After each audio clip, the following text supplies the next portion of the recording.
বসন্ত পঞ্চমীর সকালে সকল ভক্তরা জড়ো হয়েছেন তাদের দেবীর আরাধনায়, দেবী সরস্বতী বিদ্যার দেবীর আরাধনায়।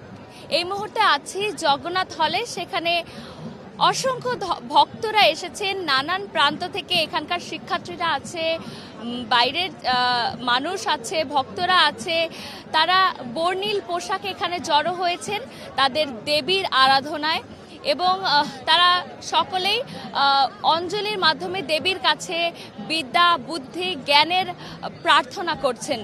আমি যদি একটু জানিয়ে রাখতে চাই যে সকাল 10টা থেকে কিন্তু অঞ্জলি শুরু হয়ে গেছে বিভিন্ন জায়গায় এবং এখানে পুজো শুরু হয়ে গেছে। পুজোর পরে কিন্তু ভক্তরা তাদের অঞ্জলির যেই রীতি আছে সেটিও শুরু হয়ে গিয়েছে।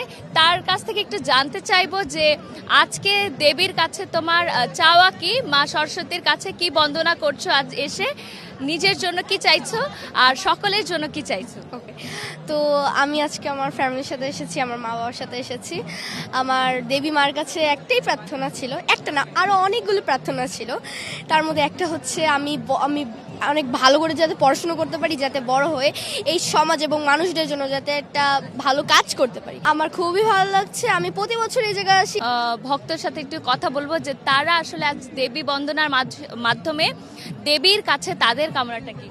দেবীর কাছে চেয়েছি, যেহেতু আমার এখন সদ্য MBA শেষ হয়েছে, তো আমি যাতে খুব তাড়াতাড়ি একটা চাকরি পেতে পারি, নিজের ফ্যামিলিকে যাতে প্রোভাইড করতে পারি, আমি এটাই আর কি দেবীর কাছে চেয়েছি। জগন্নাথ হলের এই পুজো অন্যান্য পুজো মণ্ডপ থেকে ভিন্ন কেন? ভিন্ন কারণ এখানে আমাদের প্রত্যেকটি ডিপার্টমেন্ট থেকে একটা স্টল করে পুজো হয়, যেটা হচ্ছে অন্য জায়গায় হয়তো হয় বাট আমার জানা নাই, কিন্তু এটাই সব থেকে বড় আমি যতদূর জানি। কেমন লাগছে সকাল থেকে এখানে এসে, আর প্রতি বছর কি এই দিনটার অপেক্ষা কি করা হয়?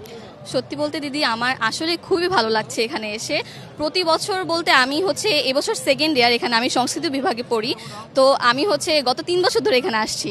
আমার এই জায়গাটা খুবই পছন্দ অ্যাকচুয়ালি। সন্ধ্যার পরেই এই জায়গাটিতে কিন্তু শুরু হয়ে যাবে একদম জাঁকজমকপূর্ণ লাইটিং এবং সেটিও কিন্তু দেখার জন্য প্রচুর মানুষ প্রতি বছরই এখানে এসে থাকে।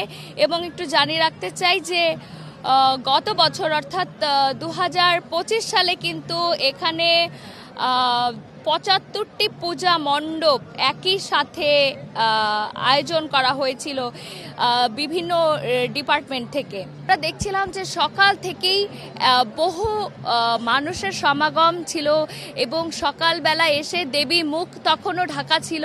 যখন শুরু হলো পূজার আয়োজন, ধীরে ধীরে দেবীর মুখ উন্মোচন করা হলো, দেবী দর্শন হলো সকলের। এরপরেই কিন্তু শুদ্ধ মন্ত্র উচ্চারণের মাধ্যমে কিন্তু আজ এই বসন্ত পঞ্চমীর সকাল যেন পরিপূর্ণ হয়ে উঠল। ধর্ম মত নির্বিশেষে এই পৃথিবী যেন সবার হয়ে ওঠে এবং জ্ঞানের আলো যেন অজ্ঞানের দুয়ারে যে পৌঁছে যায় এবং সকলে যেন আসলে জ্ঞানের আলোয় আলোকিত হয়ে উঠতে পারে। এই ছিল আমার কাছে এখন পর্যন্ত জগন্নাথ হল থেকে সর্বশেষ।